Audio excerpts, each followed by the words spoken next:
Hello guys, आप सब कैसे हैं। आशा है कि आप सभी बेहतरीन होंगे, स्वस्थ होंगे। भगवान के आशीर्वाद से आप सभी मस्त होंगे। मैं इंजीनियर भरत शर्मा आपके अपने YouTube channel JSM SSC classes में आप सभी प्यारे विद्यार्थियों का हार्दिक स्वागत करता हूं। मेरे प्यारे छात्रों, हम अल्टरनेट में मैथ की क्लास पढ़ते हैं, उसमें भी एक हाथ दो गैप हो जाते हैं। इन सब के लिए मैं क्षमा प्रार्थी हूं। आज हम कुछ दिनों के बाद रूबरू हो रहे हैं और एक बेहतरीन यूनिट के साथ जिसका नाम है पॉलिनोमियल बहुभुज। यह जो यूनिट है हर एग्जाम में आती है, हर प्रतियोगी परीक्षा की दृष्टि से महत्वपूर्ण है, परंतु हर टीचर इसको नहीं पढ़ाता। हमारा इसका पढ़ाने का उद्देश्य रेलवे ग्रुप डी जो रेलवे में आ रही है उसमें आती है, और आने वाली 8 तारीख को हमारा एक मेगा टेस्ट है, उसमें यह यूनिट टेस्ट के रूप में रखी गई है। तो चलिएगा दोस्तों, हम पॉलिनोमियल बहुभुज यूनिट स्टार्ट करते हैं। इससे पहले मैं आपसे अनुरोध करूंगा कि जो भी विद्यार्थी आ चुके हैं वो वीडियो को लाइक और शेयर करना ना भूलें। जिन्होंने सब्सक्राइब नहीं किया है चैनल को सब्सक्राइब करें और बेल आइकन प्रेस करें, जिससे सब वीडियो आते ही सबसे पहले नोटिफिकेशन आपको प्राप्त हो। मेरे प्यारे विद्यार्थियों, हम बात करने वाले हैं पॉलिनोमियल के बारे में, बहुभुज के बारे में। सबसे पहले मैं बताऊंगा कि बहुभुज के बारे में डिस्कस करूंगा, तो बहुभुज के बारे में आप सीधे शब्दों में समझेंगे। बहुभुज को अगर मैं ब्रेक करूंगा तो इसका मतलब होगा बहुधन भुज। बहुधन भुज, बहु मीन्स होता है बहुत और भुज मीन्स होती है भुजा। बहु मीन्स होता है बहुत और भुज मीन्स होता है भुजा, अर्थात कोई भी ऐसी आकृति जिसमें बहुत सारी भुजाएं हों उसे हम बहुभुज के नाम से जानते हैं। अर्थात एक ऐसी आकृति जिसमें बहुत सारी भुजाएं हों उसे हम बहुभुज के नाम से जानते हैं। चाहे 4 भुजा हो, चाहे 5 भुजा हो, चाहे 6 भुजा हो, 7 भुजा हो, 8 भुजा हो, कितनी भी भुजा हो, अर्थात इसमें 2 से अधिक भुजाएं होती हैं, उसे हम बहुभुज के नाम से जानते हैं। परंतु दोस्तों इसमें एक नाम और बनता है समबहुभुज। समबहुभुज इसका अर्थ क्या होता है इसे भी समझिएगा। सम धन बहु धन भुज।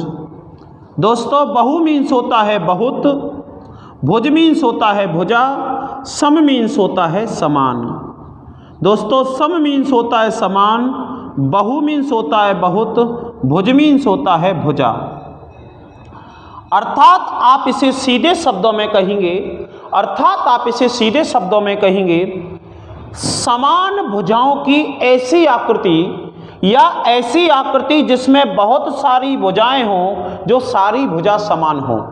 आप इसमें नोट लिख सकते हैं, एक ऐसी आकृति जिसमें बहुत सारी भुजाएं हों और सभी भुजाएं समान हों उसे हम समबहुभुज आकृति के नाम से जानते हैं। कोई भी एक ऐसी आकृति जिसकी सभी भुजाएं समान हों और बहुत भुजाएं हों उसे हम बहुभुज कहते हैं। अगर हम दोस्तों इसे ब्रेक करेंगे तो इसे लिखेंगे पॉलीधनोमियल। पॉली का अर्थ होता है बहुत सारा। पॉली का मीन्स क्या होता है बच्चों? बहुत सारा। अर्थात कोई भी एक ऐसी आकृति जिसमें बहुत सारी भुजाएं हों उसे हम पॉलिनोमियल के नाम से जानते हैं। तो सबसे पहले आपने बहुभुज का अर्थ समझा कि ऐसी आकृति जिसमें बहुत सारी भुजाएं हों उसे हम बहुभुज कहते हैं, और जिस आकृति की सभी भुजाएं समान हो उसे हम समबहुभुज नाम से जानते हैं। दोस्तों इसमें बहुत सारी बातें हैं, तो जो भी विद्यार्थी अभी आए हैं वो वीडियो को लाइक और शेयर करें, हाँ, जिससे ज़्यादा से ज़्यादा लोग जुड़ सकें। सभी बच्चे अपने स्टेटस बनाएं, वीडियो का व्हाट्सएप स्टेटस बनाएं, जितने भी सोशल मीडिया के हैं साधन हैं आप उन पर शेयर करें। धन्यवाद। लाइक करना तो बिल्कुल नहीं भूलें, लाइक तो बढ़ते ही रहने चाहिए। जल्दी से जिन्हें कॉपी करना है वो आप इसे कॉपी कर लें।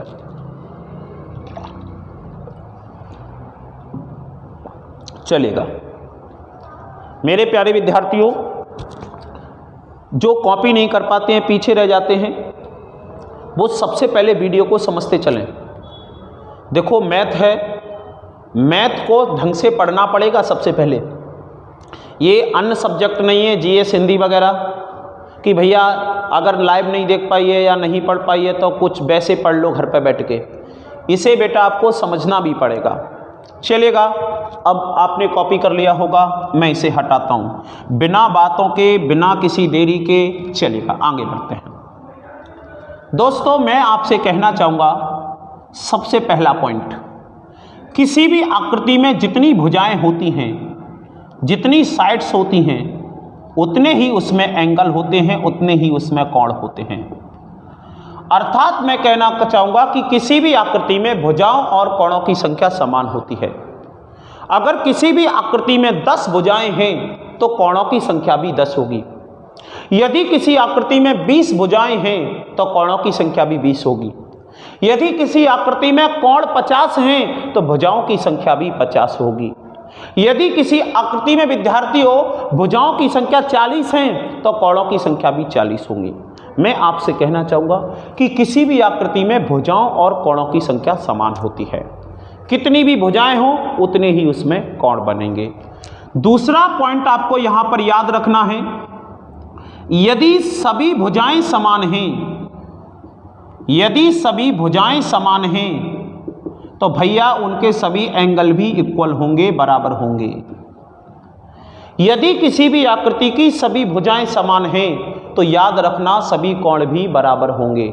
जैसे कि त्रिभुज की सभी भुजाएं समान होती हैं, उसे आप इक्विलैटरल ट्रायंगल कहते हैं, समबाहु त्रिभुज कहते हैं। और समबाहु त्रिभुज की सभी भुजाएं समान होती हैं, इसलिए सभी कोण समान होते हैं, इसलिए सभी कोण 60-60 डिग्री के होते हैं।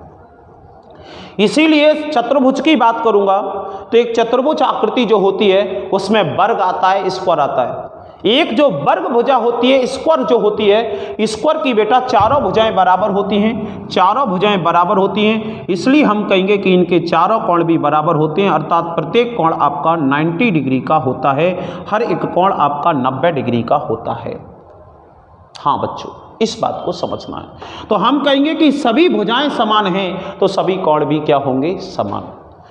अगली तीसरा पॉइंट रखना चाहूंगा इसमें कि किसी भी समबाहुभुज आकृति के, किसी भी समबाहुभुज आकृति के बाहा कोणों का योगफल हमेशा, बाहा कोणों का योग हमेशा 360 डिग्री होगा। सम ऑफ एक्सटर्नल एंगल हमेशा 360 डिग्री होगा। आपसे केवल और केवल इतना भी पूछ लेता है वो कि बाहा कोणों का योग कितना होगा। तो मेरे प्यारे विद्यार्थियों, आपको समझना है किसी भी आकृति में बाहा कोणों का योग हमेशा 360 होगा, हमेशा 360 डिग्री होगा। बाहा कोणों का योग, भुजाएं कितनी भी हों इससे कोई फर्क नहीं पड़ता, साइड कितनी भी हो बेटा इससे कोई फर्क नहीं पड़ता। आपके मन में ये भी आएगा कि सर आपके कोण कितने प्रकार से लिए जाते हैं। तो चलिएगा, सबसे पहले मैं यहाँ पर आपको एंगल बता देता हूँ कि एंगल कितने प्रकार से लिए जाते हैं, कोण कितने प्रकार से लिए जाते हैं। बेटा कोण यहाँ पर हम 2 प्रकार के पढ़ेंगे, एक पढ़ेंगे हम अंतः कोण और दूसरा पढ़ेंगे बेटा हम बाहा कोण। अंतः कोण को बेटा हम इंग्लिश में कहते हैं इंटरनल एंगल। मैं इंग्लिश मीडियम वाले बंदों के लिए, बच्चों के लिए भी लिखता चल रहा हूँ, और इसे कहते हैं हम एक्सटर्नल एंगल। हम समबाहुभुज में 2 प्रकार के कोण बनेंगे, एक पढ़ेंगे अंतः कोण और एक पढ़ेंगे बाहा कोण। मेरे प्यारे विद्यार्थियों, मैं आपके सामने रखना चाहूँगा और कहना चाहूँगा कि किसी भी आकृति में जो कोण अंदर बनते हैं उसे हम इंटरनल या अंतः कोण कहते हैं। किसी भी आकृति में जो कोण अंदर की तरफ बनते हैं उसे हम अंतः कोण या इंटरनल एंगल कहते हैं, और किसी भी आकृति में जो कोण बाहर की तरफ बनते हैं उसे हम बाहा कोण या एक्सटर्नल एंगल के नाम से जानते हैं। कोण हमारे 2 प्रकार के बनते हैं, इंटरनल और एक्सटर्नल। तो मैंने कहा कि एक्सटर्नल एंगलों का योग हमेशा कितना होता है, 360 डिग्री होता है, 360 डिग्री होता है। मैं आपसे और भी कहना चाहूँगा, अपनी बात रखना चाहूँगा कि बाहा कोणों का योग कितना होता है, बोले 360 डिग्री होता है। भुजा कितनी भी हो, 10 भुजा हैं तब भी 360, 40 भुजाएं तब भी 360। तो आपके मन में एक प्रश्न बन रहा होगा कि गुरुदेव आपने कहा कि बाहा कोणों का योगफल 360 होता है, चलो मान लिया, पर अंतःकोणों का योग कितना होता है ये कैसे निकालेंगे? तो कितना होता है? तो मेरे प्यारे बच्चों, अंतःकोणों का योग हमेशा अलग अलग होता है। अंतःकोणों का योग अलग अलग होता है, परंतु बाह्यकोणों का योग फिक्स होता है, अर्थात वो 360 होता है। हाँ मेरे बच्चों, हाँ 360 होता है, पर अंतःकोणों का योग अलग अलग होता है। इसी बीच में एक छोटी सी बात और कहना चाहूंगा कि अंतःकोण और बाह्यकोण का योगफल जरूर 180 डिग्री होता है। कैसे होता है मैं अभी प्रूव करवा दूंगा। मैं बेटा हमेशा इसको अंता को आई और बाहा को ई लिखूंगा, इंटरनल एंगल। तो मेरे प्यारे बच्चों, एक्सटर्नल और इंटरनल, तो अंतःकोण और बाह्यकोणों का योगफल हमेशा 180 डिग्री होता है। अपनी बात को दोबारा रिपीट करूंगा, किसी भी आकृति में जितनी भुजाएं होंगे उतने ही कोण होंगे। आप चाहो तो लिख सकते हो, और अगर आपको लगता है कि सर हमें लिखना नहीं है तो मेरी 30 मिनट की क्लास होगी, पहले आप ढंग से समझिएगा, पढ़िएगा, या साथ में स्क्रीनशॉट भी लेते चलिएगा। अच्छे से पढ़िएगा, समझिएगा, और जब क्लास ख़त्म हो जाए उसके बाद क्लास को दोबारा चालू करना और स्किप कर करके आगे बढ़ा के क्वेश्चन लिख लेना। तो मैं कहूँगा कि किसी भी आकृति में भुजाओं की संख्या और कोणों की संख्या समान होती है। जितने कोण उतनी भुजा, उतने कोण उतनी भुजा। अगर किसी भी आकृति में भुजाएं की संख्या, सभी भुजाएं समान हैं, तो कोण भी समान होंगे। कोण हमारे मुख्यतः दो प्रकार के होते हैं, अंतःकोण और बाह्यकोण। बाह्यकोणों का योगफल हमेशा 360 डिग्री होता है, अंतःकोणों का योगफल अलग अलग होता है। अब हम बात करेंगे अंतःकोण और बाह्यकोण का योगफल हमेशा 180 डिग्री होता है। जो विद्यार्थी स्क्रीनशॉट लेना चाहते हैं या साथ में लिख सकते हैं तो वो लिख लें। बहुभुज का एक बढ़िया से फेयर बनाएं, बढ़िया से नोट बनाएं, बढ़िया तैयार करें। मैं 3 या 4 क्लासों में इसको फिनिश कर दूंगा, ख़त्म कर दूंगा। इट्स ओके बच्चों, इसे कॉपी कर लें। हाँ हो गया कॉपी, चलो हटा दूं, ये हटा दिया। अभी नहीं कर पाए हो तो पीछे कर लें, नहीं साथ में करते रहा करें थोड़ा बहुत। अब सुनिएगा, अब बात करते हैं, इसको आगे क्लास को ले चलते हैं कि अंतःकोणों का योग कैसे निकालते हैं। तो मेरे प्यारे विद्यार्थियों, सबसे पहले रचना जो होती है एक पॉइंट की होती है, बिंदु की होती है। पॉइंट की होती है, बिंदु की होती है। हाँ दोस्तों, इसे आप हिंदी में बिंदु कहते हैं। बिंदु की होती है, अर्थात इसकी होती है। आप इसकी परिभाषा देंगे, चूंकि मैं बहुभुज पढ़ा रहा हूँ। यदि आपको यहाँ पर मैं बहुभुज ना पढ़ाते हुए ज्योमेट्री पढ़ा रहा होता तो इसका और डिटेल बताता। चूंकि आप देख पा रहे हैं कि एक बिंदु, तो सबसे पहले मैं कहूँगा कि सबसे पहले निर्माण होता है बिंदु का। आप इसको परिभाषित करेंगे किसी भी समतल पर, किसी भी प्लेन पर पेन के द्वारा एकदम रख देना, किसी भी स्थान पर रख देना, पेन को रख देना। आप ऐसे समझ लीजिएगा, पेन को किसी भी समतल पर, किसी भी कॉपी के पेज पर रख देना आपका बिंदु का निर्माण करता है, बिंदु कहलाता है। चूंकि इनका कोई यहाँ महत्व तो नहीं है, पर मेरा बताना आपको समझ में आना चाहिए और आपको पता होना चाहिए। बहुभुज में नहीं है तो क्या हुआ, बहुभुज में नहीं है तो क्या हुआ, पर ज्यामिति में तो होगा, चलेगा। मेरे प्यारे विद्यार्थियों, आपको क्लियर दिखाई दे रहा होगा, क्लियर दिखाई दे रहा होगा। चलो मैं आगे बढ़ता हूँ, 1 मिनट लूँगा। हाँ चलो, वॉइस भी क्लियर आ रही है, बहुत सुंदर, देखेगा। इसके बाद मैं दूसरी बात रखूँगा। एक होती है बेटा आपकी किरण, एक होती है आपकी बेटा किरण। किरण को इंग्लिश में कहते हैं बेटा रे। एक होती है आपकी किरण, किरण को इंग्लिश में कहते हैं रे। बेटा किरण हमेशा एक ही दिशा में बढ़ती है।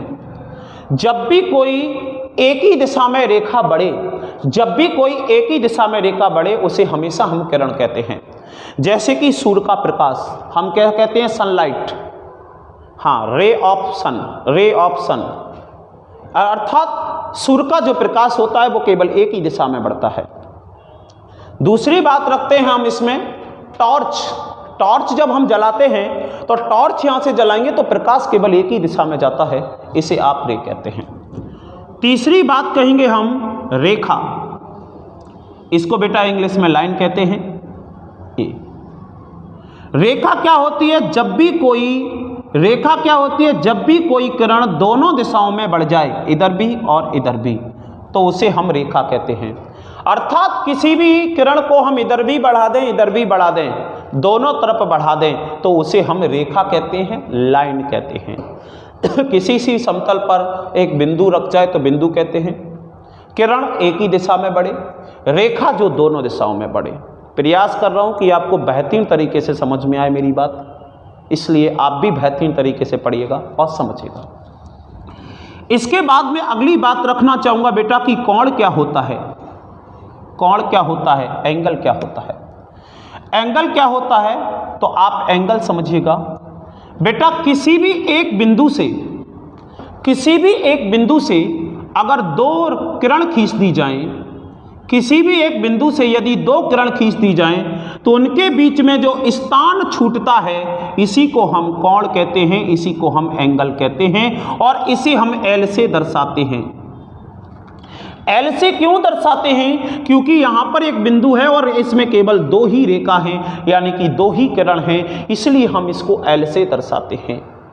इसको भैया कोण क्या होता है मेरे दोस्तों, मेरे भाइयों, एंगल क्या होता है और क्या कहते हैं, कैसे परिभाषित करते हैं? किसी एक ही बिंदु से अगर दो किरण खींची जाए, किसी एक ही बिंदु से यदि दो किरण खींची जाए और दोनों किरणों के बीच में जो गैप होता है, दोनों किरणों के बीच में जो गैप होता है, उसी को मेरे प्यारे बच्चों एंगल के नाम से जानते हैं, और इसे हमेशा एल से दर्शाते हैं, एल से बताते हैं। याद रखिएगा, कोण कोई आकृति नहीं होती, कोण एक चिन्ह होता है, कोण कोई आकृति नहीं होती। अगले पॉइंट के रूप में हम बात करेंगे कि एक सीधी रेखा अपने आप में 180 डिग्री का कोण बनाती है। एक सीधी रेखा अपने आप में 180 डिग्री का कोण बनाती है, अर्थात हम कहेंगे कि one straight line make a 180 degree angle. यदि कोई रेखा बेटा सीधी है तो याद रखिएगा 180 डिग्री का कोण बना रही है।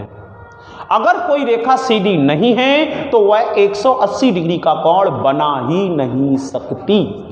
ध्यान रखना इस बात को।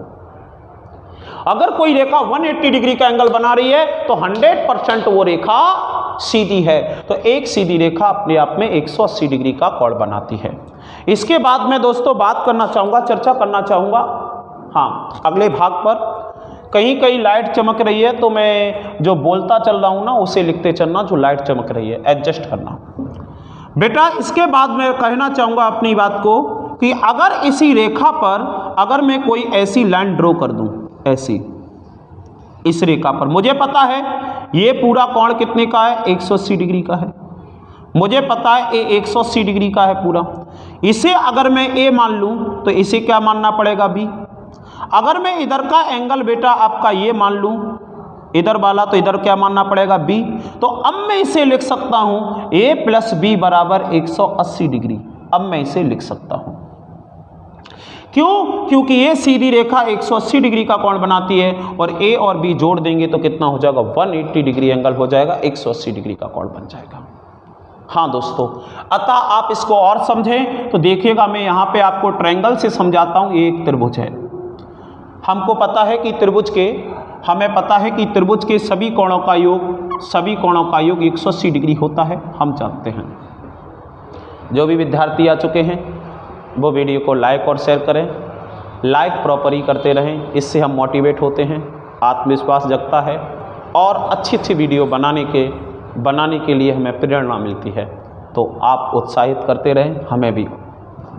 दोस्तों, मैं यहाँ पर बात करना चाहूँगा कि यदि इस रेखा को यूँ बढ़ा दूँ तो ये वाला जो कोण होता है वो बेटा अंदर का कोण होता है और ये वाला जो कोण होता है वो बाहर का कोण होता है। इसे हम अंतः कोण कहते हैं और इसे हम बाह्य कोण कहते हैं। और हम जानते हैं एक सीधी रेखा अपने आप में 180 डिग्री का कोण बनाती है, तो अंतः कोण और बाह्य कोणों का योगफल कितना हो गया, 180 डिग्री। अगर मैं बेटा इस लाइन को सीधी यूं ड्रॉ कर दूं, यूं, तो आपको पता है ये अंदर का कोण होगा, इसको मैंने P मान लिया, और ये बाहर का कोण होगा, इसको मैंने Q मान लिया। और मुझे पता है एक सीधी रेखा अपने आप में 180 डिग्री का कोण बनाती है, तो अंदर का और बाहर कोणों का योगफल कितना हो जाएगा? 180 डिग्री हो जाएगा। तो मैं कहना चाहूँगा कि अंदर का और बाहर कोणों का योगफल क्या हो जाएगा? 180। एक सीधी रेखा अपने आप में 180 डिग्री का कोण बनाती है। जल्दी से आप इसे भी कॉपी कर लें या स्क्रीनशॉट ले लें फटाक से। हाँ चलेगा, जल्दी से स्क्रीनशॉट ले लें।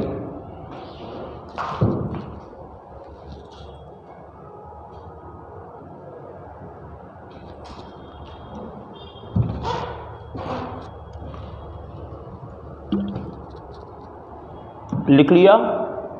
यस, चलो हटा दो। बिना किसी बातों के आगे बढ़ते हैं। चलो, कोई इंटरटेनमेंट नहीं, क्योंकि 30 से 35 मिनट की क्लास में क्या इंटरटेनमेंट होगा? ध्यान रखिएगा बेटा। आप जानते हैं कि एक त्रिभुज होता है, आप जानते हैं ये क्या होता है? एक त्रिभुज होता है। और आप जानते हैं आपकी एक ट्रायंगल में इसके सम ऑफ एंगल अंतःकोणों का योग कितना होता है? 180 होता है। थोड़ा इसको ऊपर लिखता हूं। आप जानते हैं कि एक त्रिभुज है और त्रिभुज में 3 भुजाएं होती हैं, जिसमें अंतःकोणों का योग कितना होता है? 180 डिग्री होता है, आपको पता है। सम ऑफ इंटरनल एंगल, एक त्रिभुज है, इसके सभी अंतःकोणों का योग 180 डिग्री होता है। कहीं चमक रहा है तो थोड़ा एडजस्ट करना, मैं बोल भी रहा हूं। योग कितना होता है? 180 डिग्री होता है अंतःकोणों का योग। भुजा कितनी है? 3। बेटा ये आपका चतुर्भुज है, इसे इंग्लिश में क्वाड्रिलेटरल कहते हैं और इसको इंग्लिश में ट्रायंगल कहते हैं। क्वाड्रिलेटरल में 4 भुजाएं होती हैं, इसके अंतःकोणों का योग बेटा हमेशा 360 डिग्री होता है। आपको पता है, आपको ज्ञात है, आप जानते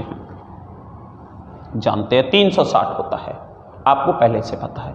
सम ऑफ इंटरनल एंगल, अगर आप कहते हैं कि बाह्य कोणों का योग क्या होगा, तो इसके भी बाह्य कोणों का योग 360, 360, इसके भी बाह्य कोणों का योग 360 डिग्री यानी कि 360 डिग्री होता है, जो पहले ही राउंड में बता चुका हूं।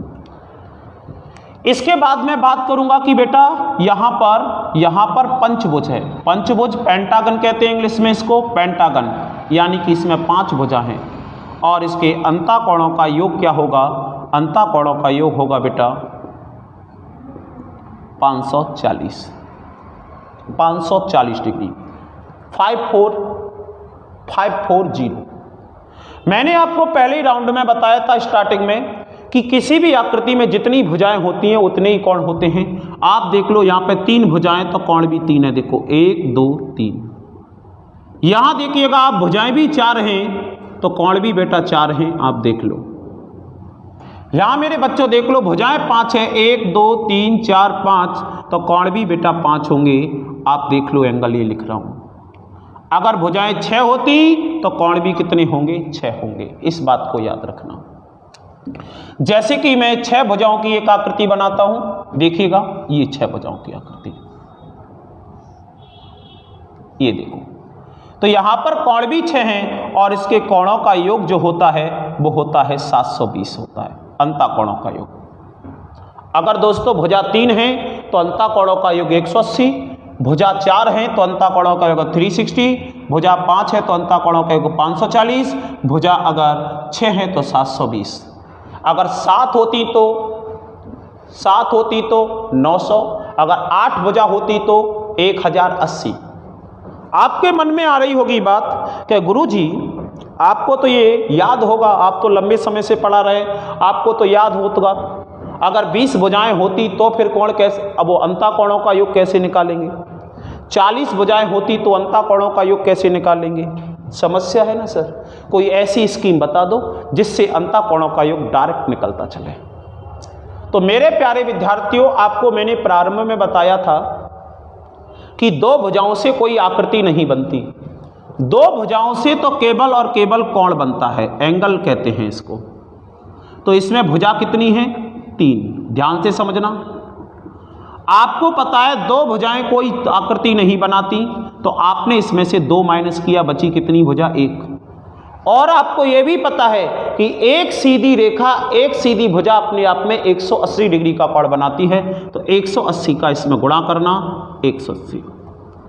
मैं आपको रटा नहीं रहा हूं, मैं आपको समझा रहा हूं कि दो भुजाएं कोण बनाती नहीं है, जो मैंने आपको बताया है।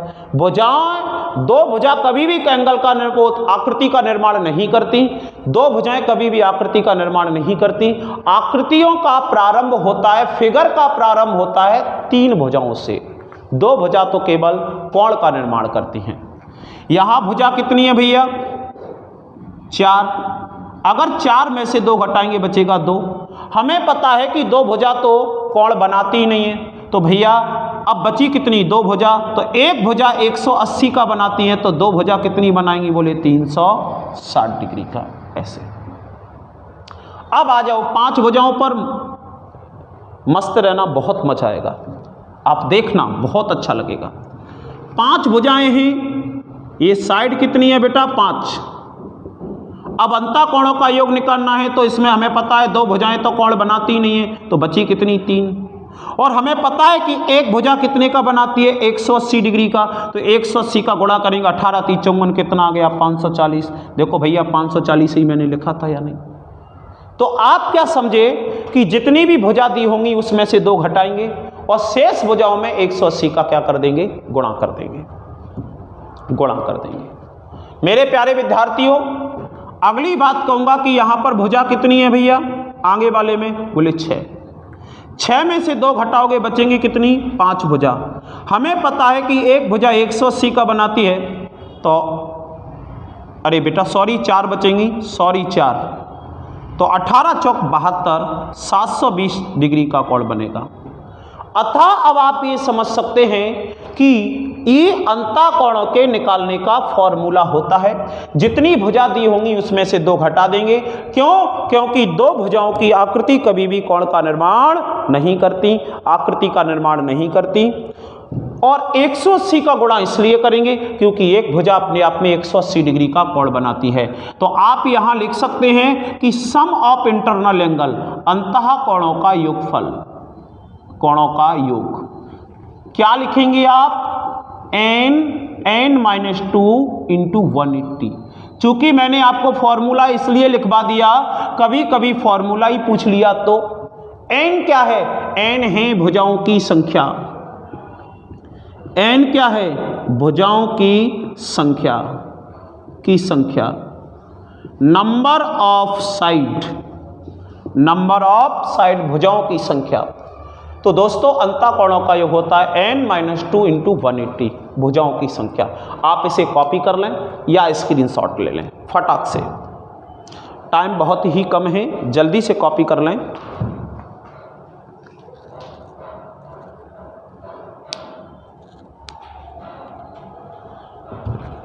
आपको क्लियर दिखाई दे रहा है? क्लियर समझ में आ रहा है? और आपको लग रहा है कि हाँ अच्छा चल रहा है, तो आप वीडियो को शेयर ज़रूर करें।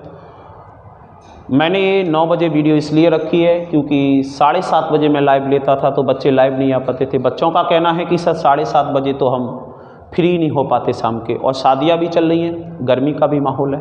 खैर 9 बजे सभी घर आ जाते होंगे, बढ़िया आराम से वीडियो को देख सकते हैं। ये लीजिएगा, अब मैं इसे हटा दूँ।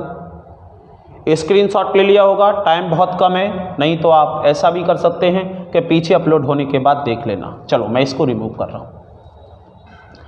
अब चलिएगा प्रश्न कैसे बनते हैं, मैं प्रश्नों पर चर्चा करता हूं कि प्रश्न आखिर बनते कैसे हैं। प्रश्न देखिएगा, नंबर 1 देखते हैं कौन जवाब पहले देता है। बहुत सुंदर, कौन जवाब पहले देता है? सम अष्ट बहुभुज आकृति के सभी अंतः कोणों का योगफल क्या होगा? बहुत ही बेहतरीन, इसे बेटा करके बताएं जल्दी। इसे आप ऑक्टागन कहते हैं इंग्लिश में, ऑक्टागन। ऑक्टागन के सभी इंटरनल एंगल का सब बताना है। Sum of all internal angle in any, it's okay, हाँ, ऑक्टागन। जल्दी से जवाब दें। सम अष्टबहुभुज का अर्थ होता है भुजा कितनी है? 8। सम अष्टबहुभुज का होता है भुजा कितनी है? 8। अगर भुजा 8 है तो 2 घटाओगे बचेंगे कितने? 6। 6 में 180 का गुणा, 180 का गुणा अंतःकोणों का योग आ जाएगा। देख लीजिएगा भाई साहब, 1080। यही कहा था मैंने कि 8 भुजाओं की आकृति का अंतःकोणों का योग 1080 होता है। बाह्यकोणों का योग पूछता तो 360 ही होता है। कोई बात नहीं है, मैं दूसरा प्रश्न लिख रहा हूं, देखता हूं कौन पहले जवाब देता है। उस समबाहुभुज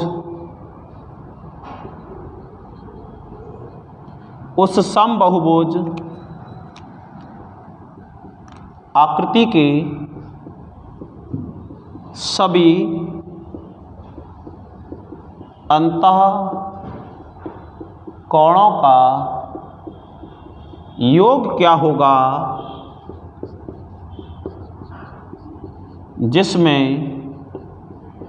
कुल 42 कोण हैं? 42 कोण हैं।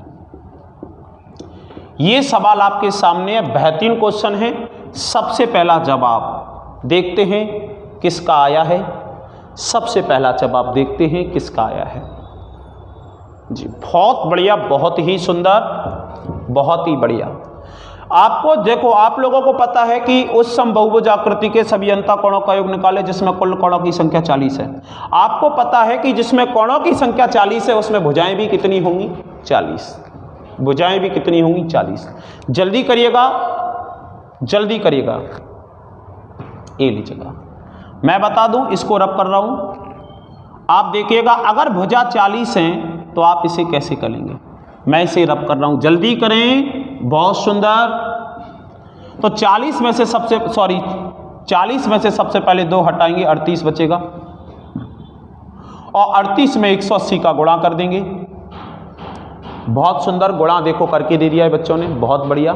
गुणा करेंगे और आपका उत्तर निकल आएगा। ऐसे, इस प्रकार से आप करते हैं। क्लियर हो गई?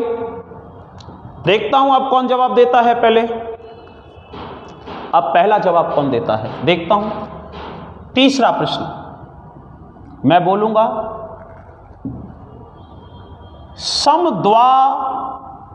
समद्वादश,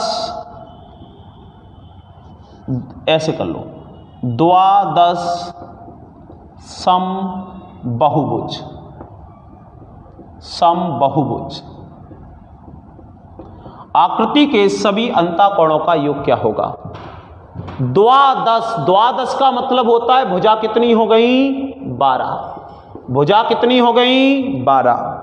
ध्यान रखिएगा, मैं आपसे बार बार कहूंगा, अंतःकोणों की संख्या जितनी होगी उतनी ही बाह्यकोणों की संख्या होगी, उतनी ही भुजाएं होंगी।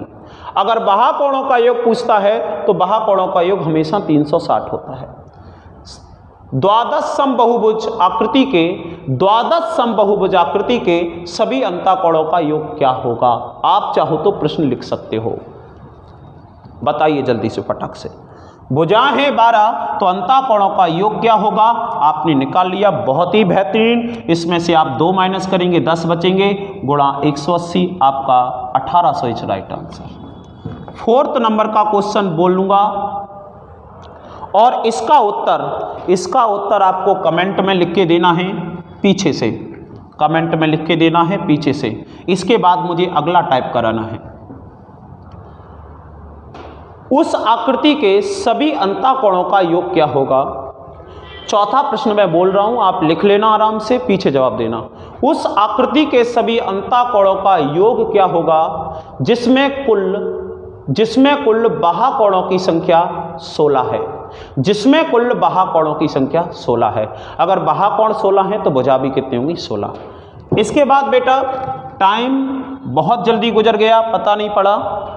एक अगले टाइप के बारे में और बात करूंगा, छोटा सा टाइप है जिसे आपको पता है। एक प्रश्न लिखा हुआ है यहां पर, दशम समबाहुभुज डेका बोलते हैं इसको, डेकागन। दशम समबहुभुज आकृति के सभी बाह्यकोणों का योग क्या होगा? ऐसे प्रश्न आएगा। दशम समबहुभुज आकृति के सभी बाह्यकोणों का योग क्या होगा? सभी बाह्यकोणों का योग क्या होगा? देखिएगा,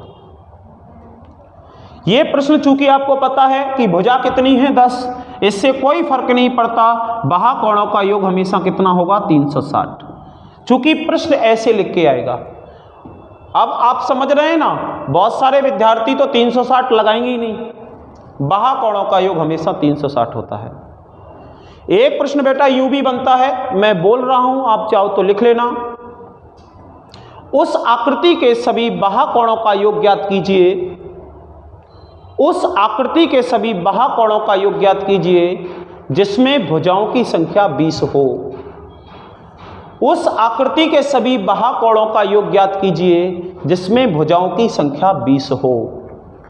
अगर बेटा यहाँ भुजाओं की संख्या 20 है तो बाह्यकोणों का योगफल भी क्या होगा? 360 ही होगा। समझ गए? कितनी भी भुजा हो, कितने भी कोण हो, एक बार रिपीट करूंगा, किसी भी आकृति में भुजाओं और कोणों की संख्या समान होती है। जितनी भुजाएं होंगी उतने ही कोण होंगे, जितने कोण होंगे उतनी ही भुजा होंगी। दूसरी बात, अगर किसी में भुजाएं सभी समान हैं तो कोण भी सभी समान होंगे। तीसरी बात, अंतःकोण और बाह्यकोणों का योगफल 180 डिग्री होता है। तीसरी बात, कोण दो प्रकार के होते हैं, बाह्यकोण, अंतःकोण, इंटरनल और एक्सटर्नल। किसी भी आकृति के सभी बाह्यकोणों का योगफल 360 डिग्री होता है। अगली बात, एक सीधी रेखा अपने आप में 180 डिग्री का कोण बनाती है। अगली बात, दो भुजाओं से किसी भी आकृति का निर्माण नहीं होता, वो केवल एक चिन्ह का निर्माण करती है जिसे हम कोण कहते हैं। अगली बात, भुजाओं का निर्माण आकृतियों का निर्माण 3 भुजाओं से होता है, जहां से त्रिभुज का निर्माण होता है। और अंतःकोणों का योग निकालना है तो भुजाओं की संख्या में से 2 घटाकर शेष संख्या में 180 का गुणा कर देंगे। दोस्तों, आज बड़ी मेहनत के साथ वीडियो बनाई है, क्योंकि सुबह से आज भूखा भी हूँ और प्रीमियम लाइव चलेगी ये वीडियो। और अभी मैंने ये वीडियो 12:30 बजे से शूट की है और 1:15 बजने वाला है। तो दोस्तों, आज की मेरी क्लास यहाँ तक रहेगी। आशा करता हूँ आपको मेरी वीडियो बहुत अच्छी लगी होगी और आपको बहुत सारी नॉलेज मिली होगी। नेक्स्ट वीडियो में इसका अगला पार्ट रखूँगा और इसी प्रकार बिना किसी एक्स्ट्रा साउंड के, एक्स्ट्रा बातों के। तो आप सभी विद्यार्थियों का अपना वंदन, अभिनंदन, स्वागत है और आशा है आप सभी अच्छे होंगे। तो आपको यदि वीडियो अच्छी लगी हो तो वीडियो को लाइक और शेयर करना बिल्कुल ना भूलें। बेल आइकन प्रेस करें और लाइक करें। बहुत बहुत धन्यवाद, बहुत बहुत आभार।